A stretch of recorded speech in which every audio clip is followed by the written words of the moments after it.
Hi സുഹൃത്തുക്കളെ, ഒരു 5 ദിവസം മുമ്പ് നമ്മുടെ തമിഴ്നാട്ടിൽ ഒരു പാനിപ്പൂരിക്കാരന് ഒരു GST നോട്ടീസ് കൊടുത്തത് നിങ്ങളെല്ലാവരും ഉണ്ടാവും.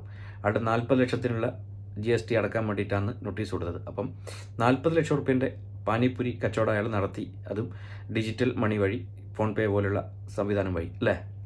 അപ്പോൾ നമ്മുടെ നാട്ടിൽ ജോലിയില്ല എന്ന് പറഞ്ഞിട്ട് ഒരുപാട് ചെറുപ്പക്കാർ നടക്കുന്നുണ്ട്.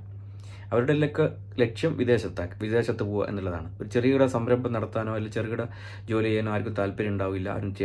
ആരും അതിന് മെനക്കെടുന്നില്ല ഇപ്പോൾ അല്ലേ. ഇപ്പം നമ്മുടെ നാട്ടിൽ ഒരുപാട് ആൾക്കാർ ഇപ്പം ജോലിയില്ല എന്ന് പറഞ്ഞിട്ട് വിദേശത്ത് പോകുന്ന വേണ്ടി നിൽക്കുകയാണ്, ഇവിടെ ജോലിയില്ല. അപ്പോൾ നമ്മുടെ നാട്ടിലേക്ക് ബംഗാളിൽ നിന്നും മറ്റുള്ള സംസ്ഥാനത്തു നിന്നും ഒരുപാട് ആൾക്കാർ ദിനംപ്രതി വന്നുകൊണ്ടിരിക്കുകയാണ്. അവരൊക്കെ എല്ലാവരും ജോലിയും ചെയ്യുന്നുണ്ട്, നല്ലോണം സമ്പാദിക്കുന്നുണ്ട്. ചില ആൾക്കാർ വീടൊക്കെ വെച്ച് സെറ്റിലായിട്ട് ജീവിക്കുന്നുണ്ട് അവിടെ. നമ്മൾ കണ്ടിട്ടുണ്ട്, ഈ അടുത്തൊരു വീഡിയോ കണ്ടിട്ടുണ്ട്. ഡെയിലി 5000 രൂപ തെങ്ങിൽ കയറിയിട്ടുണ്ടാക്കുന്ന ഒരു ആസാമോ അങ്ങനെ അങ്ങോട്ടുള്ള ഒരാൾ. അങ്ങനെ ഒരുപാട് തൊഴിൽ മേഖലകൾ അവർക്കായി തുറന്നിട്ടെടുക്കുകയാണ്. കാരണം നമ്മളിപ്പം പരമ്പരാഗത തൊഴിലൊന്നും ആരും ചെയ്യുന്നില്ല, അതെല്ലാം പരിപാടികളെല്ലാം നിർത്തി. ഇപ്പം എല്ലാവർക്കും വിദേശത്ത് പോകണമെന്നുള്ള ചിന്താഗതി മാത്രമേ ഉള്ളൂ. അപ്പോൾ നമ്മളൊരു കാര്യം മനസ്സിലാക്കേണ്ടതെന്ന് വെച്ച് കഴിഞ്ഞാൽ, നമ്മൾ വിദേശത്ത് പോയ ആൾക്കാർ അനുഭവം കൊണ്ട് പറയുകയാണ്.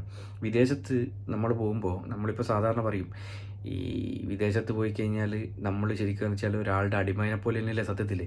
നമ്മളിപ്പോൾ ഒരു കമ്പനിയിലോ അല്ലെങ്കിൽ ഒരു ഷോപ്പിലോ അല്ലെങ്കിൽ എവിടെയെങ്കിലും ജോലി ചെയ്യുമ്പോൾ ഒരു മാനേജറുടെ കീഴിലോ അല്ലെങ്കിൽ അതിൻ്റെ മുതലാളിൻ്റെ കീഴിലായിരിക്കുമല്ലോ ജോലി ചെയ്യുന്നുണ്ടാകുക.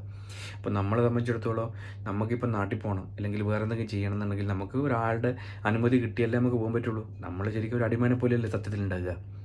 നമുക്ക് നമ്മുടെ പേഴ്സണൽ കാര്യം പോലും ചെയ്യണമെങ്കിൽ നമുക്ക് എന്തെങ്കിലും ഒരു ആവശ്യം വന്നിട്ടുണ്ടെങ്കിൽ നമുക്ക് ആളുടെ കനിവ് കിട്ടിക്കഴിഞ്ഞാൽ മാത്രമേ നമുക്ക് പോകാൻ പറ്റുള്ളൂ. അതേസമയത്ത് നമ്മുടെ നാട്ടിൽ നമ്മൾ ചെറുകിട ജോലിയൊക്കെ ചെയ്ത് ജീവിക്കുന്ന ഒരാളാണെങ്കിൽ നമുക്ക് ആരുടെയെങ്കിലും മുഖം കാണേണ്ട ആവശ്യമുണ്ടോ? ഇല്ലല്ലോ, സത്യമല്ലേ.